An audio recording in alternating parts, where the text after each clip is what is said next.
বন্ধুগণ, আমি এখন বসে আছি বাসের সিটে। এমন একটি মানুষ আসলো আমাদের সামনে।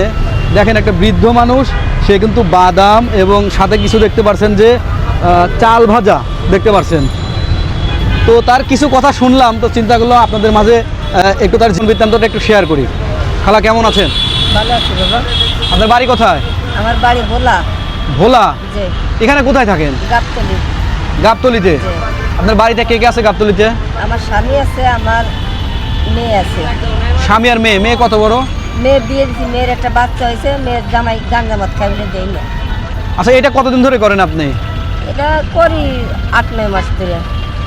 8-9 মাস? স্বামী কাম করতে এখন অচল হয়ে গেছে, না কাম করতে পারে না। আর আপনার স্বামী কি করে? আমার স্বামী এখন কিছু করে না।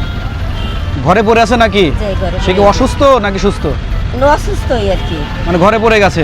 যে আপনি এইটা করে আপনার দিন চলে? যে মানে এইটা করে আপনার জীবিকা নির্বাহ করেন? যে হ্যাঁ। বন্ধুগণ, দেখেন কি একটা অবস্থা। আপনার কোনো বিকাশ নাম্বার আছে কি? আমার বিকাশ নাম্বার নাই বাবা। আমার মেয়ের কাছে একটা মোবাইল আছে। আপনার মেয়ের কাছে একটা মোবাইল আছে? জি। নাম্বারটা কি মুখস্থ আছে? না, আমার মুখস্থ নাই। আসলে বন্ধু, একটা নাম্বার দিলে আমি দিয়ে দেবো নাম্বার। আচ্ছা, আমি আমাদের নাম্বারটা আপনার কাছে দিয়ে দেবো, ঠিক আছে? আর আপনি যাই ফোন দিবেন আমাদের।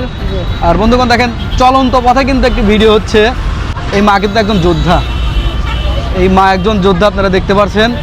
এই রাস্তায় রাস্তায় এইগুলো বিক্রি করছে। দেখেন কি একটা অবস্থা। তো আমি বেশি কথা বাড়াবো না। যদি এই মানুষটার প্রতি আপনাদের একটু মায়া হয়, আমাদের ব্যক্তিগত নাম্বারটা ইনবক্সে দেওয়া থাকবে এবং আমাদের নাম্বার এই খালার কাছে দিয়ে দেবো। সে আমাদের ফোন করবে, তার সাথে কথা হবে। যদি তার নাম্বারটা আমরা নিতে পারি, তার নাম্বারটাও যোগ করে দেবো, সমস্যা নেই। তো সবাই ভালো থাকবেন, সুস্থ থাকবেন। আসসালামু আলাইকুম।